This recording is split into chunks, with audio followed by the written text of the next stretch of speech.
আবারও স্বাগত জানাচ্ছি ২১শে বিজনেসে। দর্শক, সঙ্গে আছে আমি সাদ হাবিবি সেতু। দর্শক, পুঁজিবাজার নিয়ে আমরা আরও বিস্তারিত জানতে এখন কথা বলবো আইডিএলসি ইনভেস্টমেন্ট লিমিটেডের chief operating officer Abul Ahsan আহমেদের সঙ্গে। আপনাকে স্বাগত জানাচ্ছি ২১শে বিজনেসে। আবুল আহসান আহমেদ, নিশ্চয় আপনি আমাকে শুনতে পাচ্ছেন।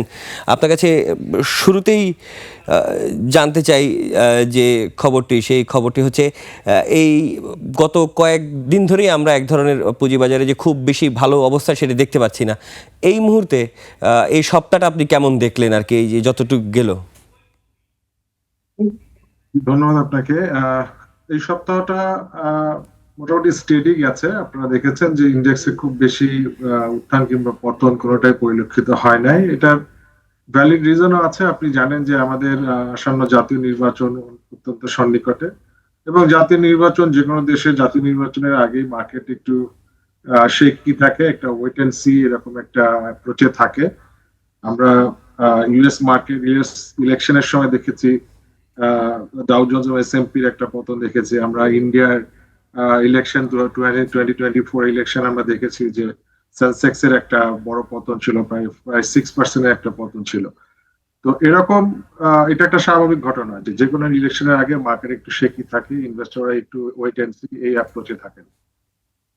জি, এবার একটু এই সমসাময়িক সংবাদের সাথে সম্পর্কিত করে স্টক মার্কেটে কথা বলতে চাই যে অর্থ উপদেষ্টা বলেছেন যে যেই 5টি ব্যাংক বিলুপ্ত হয়ে গেল নতুন ব্যাংকের মাধ্যমে, তাদের যে নিরীক্ষা হয়েছে সেই নিরীক্ষাগুলো আসলে যারা নিরীক্ষা করেছেন তাদেরকে এক ধরনের বিচারের আওতার মধ্যে আনা হবে। স্টক মার্কেটে শুধু তো ওই 5 ব্যাংক না, আরও অনেক ব্যাংক, অনেক প্রতিষ্ঠানই ঢুকছে।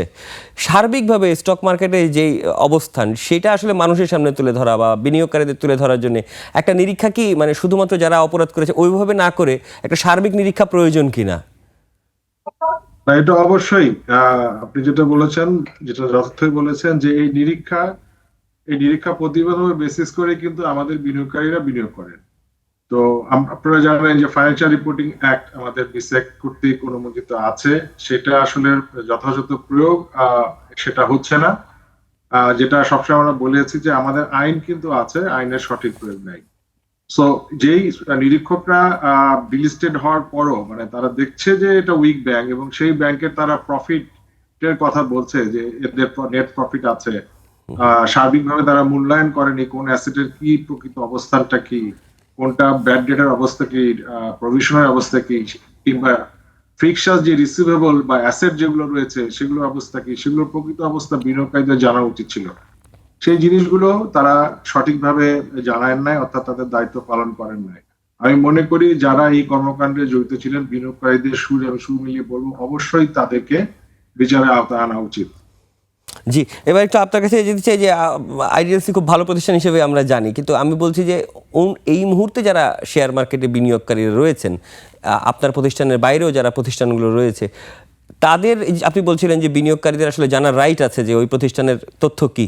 তারা কি এই মুহূর্তে প্রায় আওয়ামী লীগ আমল তো প্রায় 16 মাস শেষ হয়ে গেল, এখন কি তারা যে ইনফরমেশনগুলো পাচ্ছে যেগুলো আমরা ওয়েবসাইটে দেখছি সেগুলো কি আপনি মনে করেন যে আস্থায় নেবার মতো, নাকি এখানেও আপনি কোনো রকমের কারসাজি দেখেন? কারণ তো একটা কারসাজির গল্প আমাদের কাছেও আসে। না, এখন যে ধরেন 16-17 মাস বা 18 মাস চলে গেছে, একটা সরকারের পরিবর্তন হয়েছে, নতুন একটা ইন্টিরিয়াম গভর্নমেন্টের আমলে অনেক ধরনের সংস্কারের প্রস্তাব এসছে এবং অনেকগুলো সংস্কার হয়েছে। আপনারা জানেন যে আমাদের মিউচুয়াল ফান্ডের জন্য যে অ্যাক্ট 2025 সেটা হয়েছে, আমাদের মার্জিনাল রুলস 2025 হয়েছে, এবং আমাদের পাবলিক ইস্যু রুলস 2025 হয়েছে। আপনি যদি পাবলিক ইস্যু রুলস 2025 দেখেন, সেখানে অনেক ব্যাপক পরিবর্তন আনা হয়েছে, বেশ ভালো কিছু পরিবর্তন আনা হয়েছে, এবং সেখানে অডিটরদের জন্য বেশ কিছু নীতিমালা করা হয়েছে, প্যানেল অফ অডিটরস করা হয়েছে, যাদের কাছ থেকে আপনাকে যদি আইপিওতে আপনি লিস্টেড হতে চান তাদের কাছ থেকে তাদের সার্ভিসটা নিতে হবে। এবং পাশাপাশি যারা এই অডিটর থাকবেন সেই অডিটররা যদি কোনো ভুল তথ্য দেন এবং সেই কারণে যদি বিনিয়োগকারীরা ক্ষতিগ্রস্ত হয় তাদেরও কিন্তু শাস্তির সম্মুখীন হতে হবে।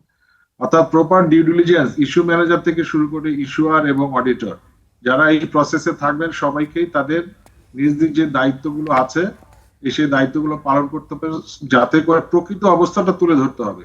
আইপিওতে লিস্টিং হওয়ার আগ পর্যন্ত একটা প্রসপেক্টাস যখন বিনিয়োগকারী পড়বে তাতে যাতে সেই কোম্পানিটার সঠিক অবস্থান, ফাইন্যান্সিয়াল অবস্থানটা সেখানে উল্লেখ থাকে, এই জিনিসগুলো তারা এনশিওর করবে। জি, আপনি খুব সুন্দর করে বললেন, কিন্তু আপনি আপনার আপনার কথা থেকে প্রশ্ন করতে চাই যে আইন তো আমাদের আগেও ছিল, এই যে নতুন 3টা অ্যাক্টের কথা বলছেন, সংস্কারের উদ্যোগের কথা বলছেন, এইটার দেখভাল কে করছে, মানে দেখভালটা কি ঠিকভাবে হচ্ছে কিনা, মানে বাংলাদেশ সিকিউরিটি এক্সচেঞ্জ কমিশন তো রয়েছেন, কিন্তু আপনার কাছে কি মনে হয় যে দেখভাল কি ঠিকমতো হচ্ছে, যে অ্যাক্টগুলো হচ্ছে বা যে সংস্কার প্রস্তাবগুলো আসছে? না, সেটাই যে দেখেন, এনফোর্সমেন্ট ইস্যুটা হচ্ছে সবচেয়ে বড় ইস্যু। হ্যাঁ, আইন থাকবে, আইন তো আগেও ছিল, এখনো আছে। এই এনফোর্সমেন্টটা যাতে সঠিকভাবে প্রয়োগ করা যায়, সেই জিনিসটাই আসলে কমিশনকে এনশিওর করতে হবে। অর্থাৎ আপনি যদি ভালো কাজ করেন আপনি রিওয়ার্ড পাবেন, আপনি যদি খারাপ কাজ করেন আপনি পানিশমেন্ট পাবেন। এই জিনিসটা অবশ্যই কমিশনকে, বিসেক এবং অন্যান্য যে রেগুলেটর যারা আছেন তাদেরকে এটা এনশিওর করতে হবে। এই রিওয়ার্ড এন্ড পানিশমেন্টের প্রসেস যদি আমরা এস্টাবলিশ করতে না পারি, আসলে আমাদের এই যে সংস্কার বলি আর নতুন নতুন আইন করা বলি সবকিছু আসলে এটা ফলপ্রসূ হবে না, বা এটার ফল বিনিয়োগকারীরা পাবে না, দেশও পাবে না। মানে বাজারে কি সেই প্রভাব দেখতে পাচ্ছেন, মানে তদারকি কি কেউ কি করছে, মানে ওরকম কি আপনার কাছে মনে হচ্ছে কিনা? আপনি আপনি যেহেতু নিজেই একটা প্রতিষ্ঠানে রয়েছেন, সুতরাং আপনারাও তো তাহলে কোনো না কোনো রুলসের কথা নিশ্চয়ই নিয়ন্ত্রকরা আপনাদেরকে জানানোর কথা, তো সেরকম কি কোনো কিছু দেখছেন? না, এটা যে রাতারাতি হয়ে যাবে তা না, এটা রাতারাতি হয়ে যাবে তা না। তবে এই যে দেখেন, অর্থ উপদেষ্টা যে কথাটা বলেছেন যে যারা নিরীক্ষক ছিলেন তাদের বিরুদ্ধে শাস্তিমূলক ব্যবস্থা নেবেন। তো এই যে এই ধরনের একটা মেসেজ, এই মেসেজ গুলো যারা অন্যান্য যে নিরীক্ষক যারা আছেন তারা যদি নেন, অবশ্যই পরবর্তীতে যে নিরীক্ষক গুলো তারা করবেন, বিভিন্ন কোম্পানিগুলো যে লিস্টেড কোম্পানি যেগুলো আছেন অবশ্যই সতর্কভাবে করবেন। তো এই পানিশমেন্ট দেওয়াটা এটা কিন্তু আসলে একটা মেসেজ, এটা একটা সতর্কতা। এটা যদি মার্কেটে প্র্যাকটিস থাকে, গুড গভর্নেন্সের প্র্যাকটিস থাকে, রুল অফ র এর প্র্যাকটিস থাকে, এই প্র্যাকটিস গুলো থাকলে যারা কোনো ধরনের অনৈতিক কাজ করতে যায় কিংবা তাদের এথিক্স এর বাইরে কাজ করতে যায়, তখন তারা কিন্তু সতর্ক হবে। সো এটা রাতারাতি হবে না, ধীরে ধীরে অবশ্যই এখন আইন হয়েছে, এই আইনের প্রয়োগগুলো যদি আমরা ধীরে ধীরে করতে পারি, আস্তে আস্তে আমরা একটা পর্যায়ে যাব। তো জি, ওভারনাইট সবকিছু হয়ে যাবে সেটা আমি মনে করি না, বাট কোনো না কোনো জায়গায় আপনাকে অবশ্যই শুরু করতে হবে। জি।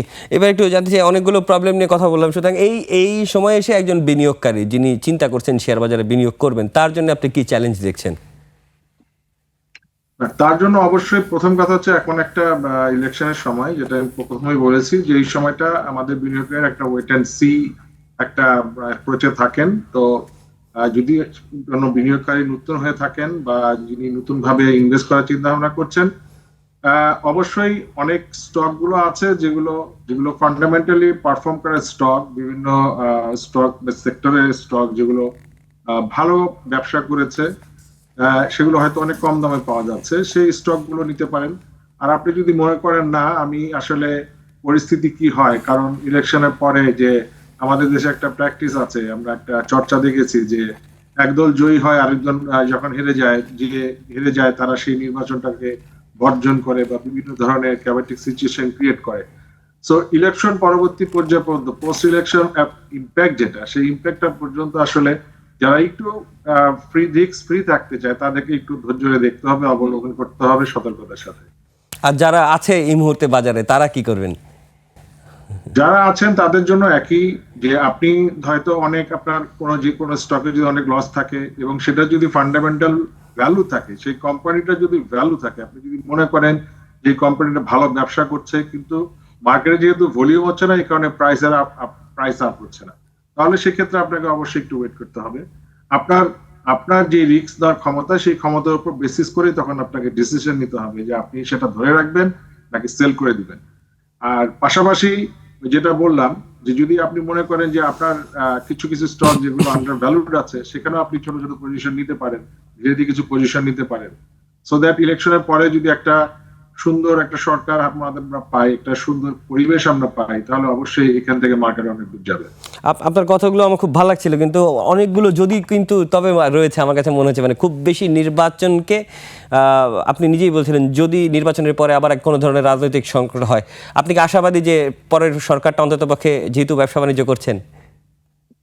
না, অবশ্যই আমি আশাবাদী একটা রাজনৈতিক সরকার অবশ্যই দরকার, কারণ আপনারা জানেন যে ব্যবসা বাণিজ্য অনেকটা স্থবির হয়ে আছে আমাদের দেশে। বিনিয়োগকারীরা যারা মেইন স্ট্রিম বিনিয়োগ করেন, সেখানে দেখেন আপনি ক্রেডিট গ্রোথ অনেক কমে গেছে। বাংলাদেশ ইতিহাসে অলমোস্ট 6.58% ক্রেডিট গ্রোথ, এটা আমরা কখনো দেখি নাই। এটার মানে হচ্ছে যে কর্মসংস্থানের সৃষ্টি হচ্ছে না। সরকার প্রাইভেট ব্যাংকগুলো থেকে প্রচুর পরিমাণ লোন নিচ্ছে, তার মানে তাদের ব্যাংকগুলোরও লোন দেওয়ার সক্ষমতা কমে যাচ্ছে। তো এই ধরনের সিচুয়েশনে আসলে অর্থনীতি খুব বেশি এগোতে পারে না। তো এই অর্থনীতিকে ভাইব্রেন্ট করতে হলে পরবর্তী যে রাজনৈতিক সরকার আসবে তাদেরকে অবশ্যই তাদের যে নির্বাচনী ম্যানিফেস্টো, সেই ম্যানিফেস্টোতে বলতে হবে যে এই ঝিমিয়ে পড়া অর্থনীতিকে পুনরুজ্জীবিত করার জন্য কি কি প্রসেস, কি কি পন্থা তারা নিবেন, কিভাবে তারা ব্যবসা বাণিজ্য উন্নতি ঘটাবেন, এই আমাদের মুদ্রাস্ফীতি নিয়ন্ত্রণে রাখবেন, জ্বালানি সংকট বা জ্বালানি নিরাপত্তা এনশিওর করবেন, মানুষের কর্মসংস্থান এনশিওর করবেন। এগুলোর উপর বেসিস করে আসলে মেইন স্ট্রিম যে আমাদের অর্থনীতি বা আমাদের ব্যবসা বাণিজ্য সেগুলো কোন দিকে যাবে সেটা এনশিওর করবে। সো ওইটার উপর অনেক কিছু নির্ভর করে অবশ্যই। জি, অসংখ্য ধন্যবাদ। আইডিএলসি ইনভেস্টমেন্টের chief operating officer Abul Ahsan Ahmed আমাদের সাথে এতক্ষণ ছিলেন। আপনাকে ধন্যবাদ আমাদের সাথে যুক্ত হওয়ার জন্য। ধন্যবাদ। আসসালামু আলাইকুম। দর্শক, এতক্ষণ আমরা পুঁজিবাজারের পরিস্থিতি নিয়ে কথা বলছিলাম আইডিএলসি ইনভেস্টমেন্ট লিমিটেডের chief operating officer Abul Ahsan আহমেদের সঙ্গে। দর্শক, এবার নিচ্ছে একটা বিরতি, ফিরছি একটু পরেই।